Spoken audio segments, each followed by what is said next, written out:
It was late July, the kind of summer night in Big Bend National Park, when the desert heat doesn't fade even after the sun dips below the jagged silhouettes of the mountains. Veteran park ranger Daniel Cross had been on duty for over a decade, known for his easy smile and unmatched knowledge of the park's most remote corners. That evening, just as his shift was winding down, the radio crackled with an unusual report. Two separate campers, miles apart, claimed to have seen strange, floating lights deep in the Chizos Mountains. They said the lights weren't like lanterns or flashlights. They drifted too smoothly, and vanished all at once, like they'd been swallowed by the dark. Daniel didn't hesitate.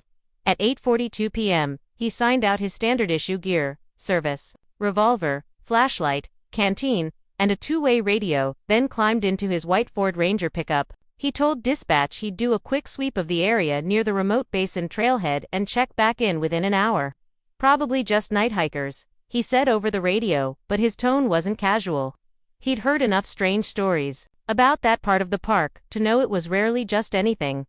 The drive out was lonely. The dirt road wound through stretches of desert that looked more like the surface of another planet than Texas. Towering cliffs casting impossible shadows, scrub brush twitching in the wind, and a horizon that seemed to swallow light. At one point, Daniel slowed his truck when he thought he saw something move in his headlights, a figure, maybe, standing just beyond the road's edge. But when he stopped and shined his light, the space was empty except for dust swirling in the beam. At exactly 9:37 p.m., Daniel radioed in again, reporting he'd reached the trailhead and spotted a faint glow coming from the ravine beyond the first ridge. Going to check it out, he said. Dispatch asked if he needed backup, but there was no response. 10 minutes later, a final transmission came through. The sound of heavy breathing, the crunch of boots on gravel, and then silence. The radio stayed open for a few seconds, carrying nothing but the hollow hiss of static before cutting out entirely. When fellow rangers traced his route later, they found his truck parked at an odd angle on the road shoulder. The driver's door was open, keys still in the ignition, headlights pointing toward the slope leading down into the canyon. His ranger's hat was sitting on the passenger seat as if he'd taken it off in a hurry. And just a few feet away, on the ground, his flashlight lay still glowing, its beam angled directly into a black void between two boulders, where the desert night seemed unnaturally deep. The search team's first focus was the pickup truck.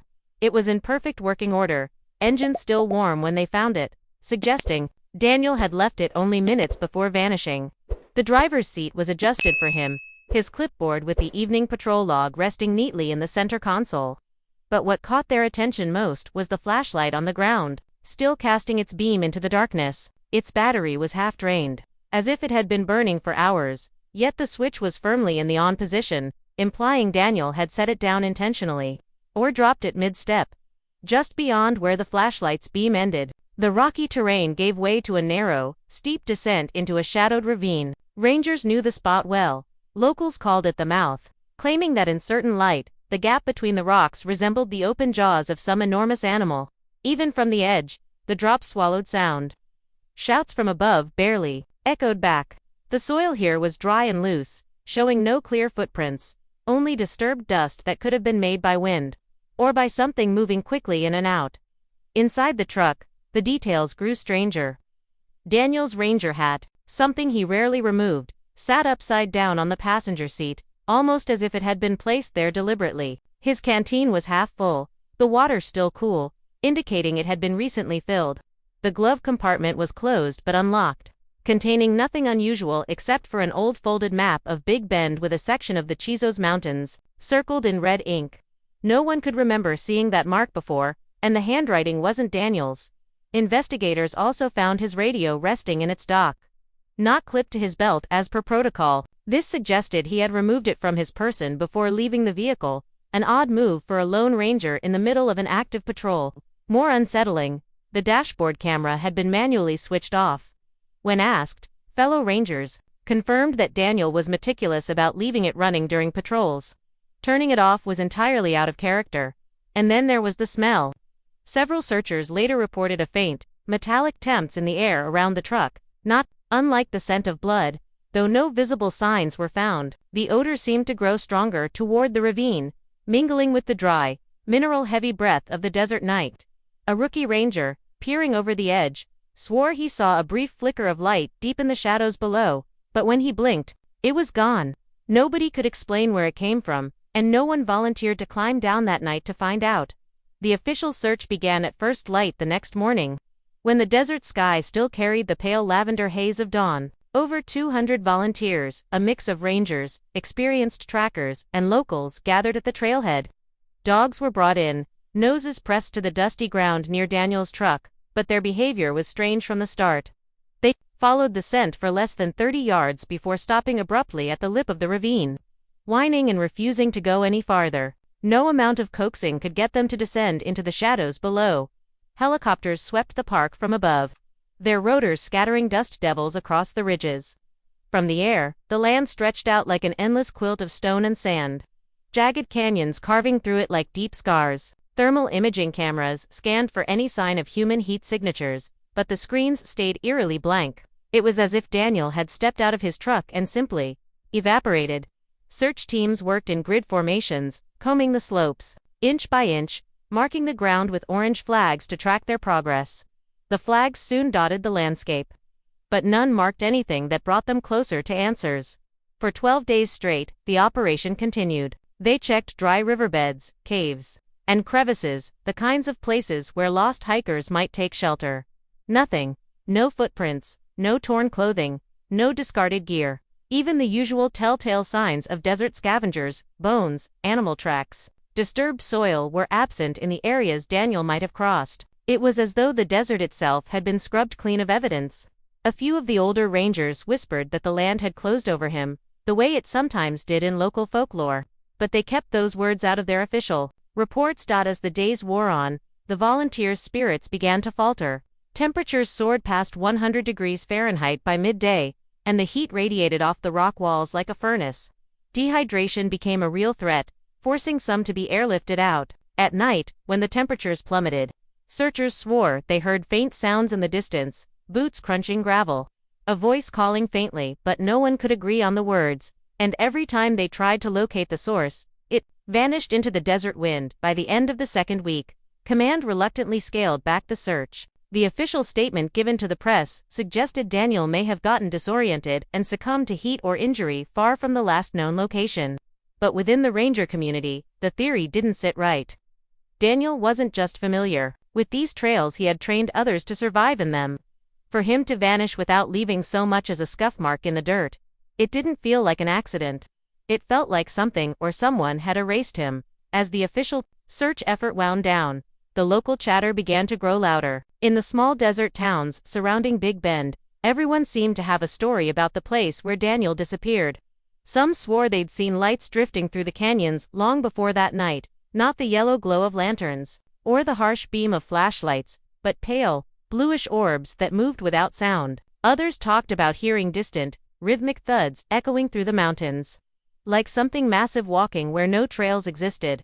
At the dusty gas station just outside the park's entrance, a weathered old man named Alias told reporters about Santa Elena Canyon, not far from the ravine where Daniel's truck was found. He claimed it was cursed ground, a place where the earth remembers and sometimes calls back what it's taken. His father had warned him never to enter the canyon at night, saying that if you listened too closely, you could hear voices carried on the wind, voices that didn't belong to the living. When asked what he thought had happened to Daniel, Elias only shook his head and muttered, "The canyon don't give back." Other residents offered stranger accounts. A rancher who lived a few miles from the park claimed that the night Daniel vanished, his cattle became restless, bellowing and pacing in their pens until sunrise. He also swore he saw a shadow, tall, narrow, and oddly jointed, standing motionless at the edge of his property. When he grabbed his rifle and returned, the shadow was gone, but the sand where it had stood was unnaturally smooth, as if it had been swept clean. Some of Daniel's fellow rangers, though reluctant to talk, admitted they'd experienced odd things in that section of the park long before the incident. One recalled hearing his name whispered in the dark while patrolling a trail alone, and the voice, though soft, came from directly behind him. Another described seeing what looked like a figure crouched on a boulder, watching him from a distance.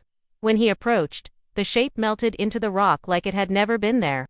None of these encounters were ever filed in official reports. They were simply passed around over campfires as cautionary tales. By late autumn, rumors had taken on a life of their own. Some believed Daniel had stumbled onto something he wasn't supposed to see, maybe smugglers. Maybe something older and stranger. Others were convinced the lights reported by the campers that night were no coincidence, that they were a lure, drawing him toward the one place in the park where no one should ever walk after dark. And though the park's official stance was that there was no danger to visitors, the locals knew better. They always knew better. 2 years after Daniel's disappearance, Big Bend had returned to its quiet rhythm. The search had long since been called off, and only the occasional hiker still asked about the missing ranger. Then, in early spring, a solo backpacker named Mark Alvarez decided to explore a section of the park that was technically off, a narrow gorge that cut deep into the base of Santa Elena Canyon. He later told friends he went there because he'd heard that's where the real Big Bend stories live. What he didn't expect was to find one waiting for him. Mark had been following a dry creek bed for hours, the canyon walls towering so high they blotted out the sun. The air was unnervingly still, the kind of silence that made him stop more than once just to listen. That's when he spotted something half buried in the dust under an overhang, a dark shape glinting faintly in the dim light. At first, he thought it was just another rusted piece of junk left by careless campers. But when he brushed away the sand, his stomach tightened. It was a revolver, a heavy, well-maintained, government-issued .357 Magnum service weapon. The serial number, later confirmed by authorities, matched exactly the one assigned to Ranger Daniel Cross. But the detail that unsettled investigators most wasn't that the gun had been found, it was its condition. There wasn't a speck of rust, no sign of years exposed to the elements. In fact, the revolver was warm to the touch, as if it had only recently been fired. And when they opened the cylinder, they discovered all 6 chambers were empty. Not a single bullet remained. Curiously, no shell casings were found anywhere in the gorge. Forensics teams swept the surrounding area for over 100 yards in every direction. But the ground yielded nothing, no marks on the rocks, no bullet impacts. Nothing to indicate where or at what Daniel might have fired. The revolver seemed to exist in isolation, unconnected to any other evidence, like a single page torn from a much larger book. Even stranger, the dust surrounding the weapon looked undisturbed, except for a faint, almost circular imprint around it, as though it had been carefully placed there rather than dropped. Mark, who had handed the weapon over to rangers immediately, later admitted that in the seconds before he picked it up, he thought he'd heard a sound, a sharp, distant crack that echoed through the canyon like a gunshot. But when he turned, the walls of Santa Elena stood silent and unmoving, the shadows stretched long and thin. He convinced himself it must have been a rock falling somewhere far above. Still, when he walked out of the park that evening, he couldn't shake the feeling that something had been watching from the canyon floor, just far enough back to stay hidden. When the revolver reached the forensic lab, the initial expectation was that it would confirm a straightforward, if tragic, story, that Daniel had fired all 6 rounds in some desperate situation before vanishing. But the very first tests pushed that theory aside. The gunpowder residue in the barrel was fresh, not 2 years old. Experts estimated the last shots had been fired within the past 48 hours. It was as if the weapon had been in someone's hands that week, not lost in the canyon for years. Then came the fingerprints. Several clear prints were lifted from the grip and trigger guard, which in itself was unusual. A weapon left in the open for so long should have been coated in fine desert dust and grit, making print recovery nearly impossible. The real shock, however, came when those prints were run through every available database. They didn't match Daniel. They didn't match any park staff. They didn't match anyone in national or international law enforcement records. Whoever had handled that gun had never been officially documented anywhere. Investigators also noted something stranger still. The surface of the revolver was unusually clean, almost polished. Under ultraviolet light, there were faint smudges, not visible to the naked eye, not fingerprints, but something resembling thin, branching patterns, like frost on a window pane. The lab techs couldn't identify the residue, though one swore it gave off a faint, metallic smell. When samples were taken for chemical analysis, the results came back inconclusive. The substance wasn't dust, dirt, oil, or any material typically found on firearms. It didn't match anything in their catalog. The location of the find also began to trouble them. The overhang where Mark Alvarez had discovered the revolver was searched during the original 2021 operation, twice. Both times, the area had been logged as empty, with no signs of disturbance. In fact, photographs from those early searches showed bare rock where the revolver now lay. If the gun had been there all along, it should have been found in the first days. This suggested only one unsettling possibility: it had been placed there recently by someone or something that knew exactly where Daniel had vanished. Whispers spread quickly among the rangers assigned to the case. Some believed it was a message, left intentionally, to show that Daniel hadn't simply gotten lost.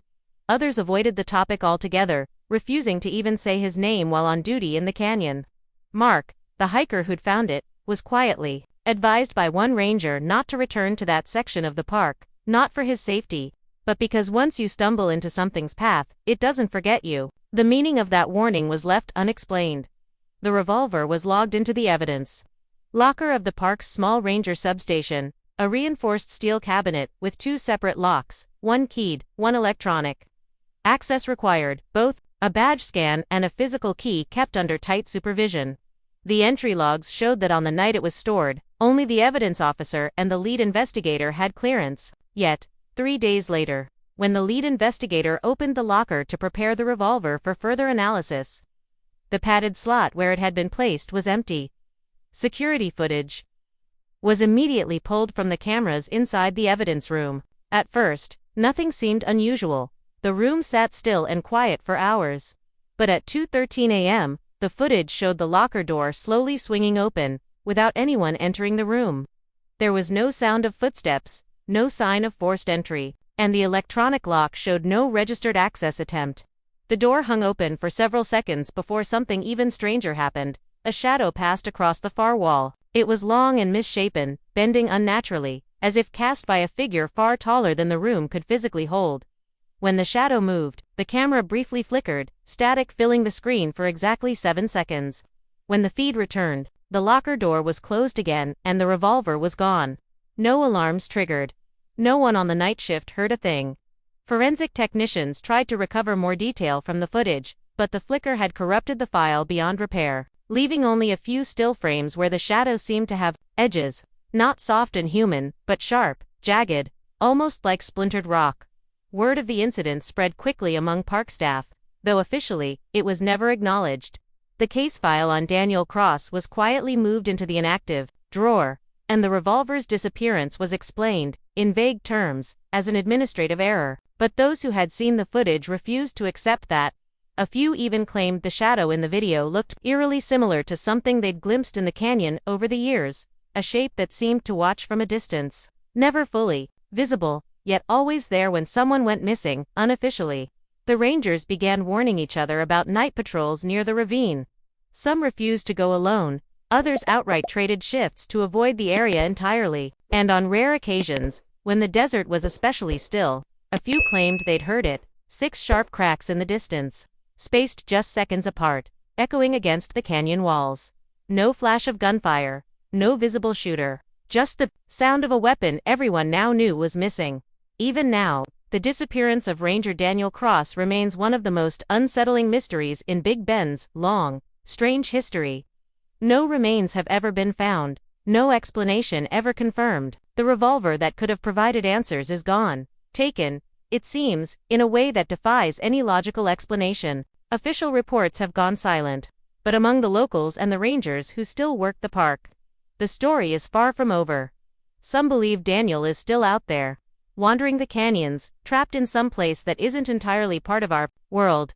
Others whisper that whatever took him isn't done yet, that it's patient, waiting for the next person curious enough, or unlucky enough, to follow strange lights into the ravine after dark. If you camp in Big Bend on a still night, listen closely. Past the rustle of the wind and the distant cry of coyotes, you might hear its 6 faint echoes, in the dark, and when you do, you'll know exactly whose hand once held that gun.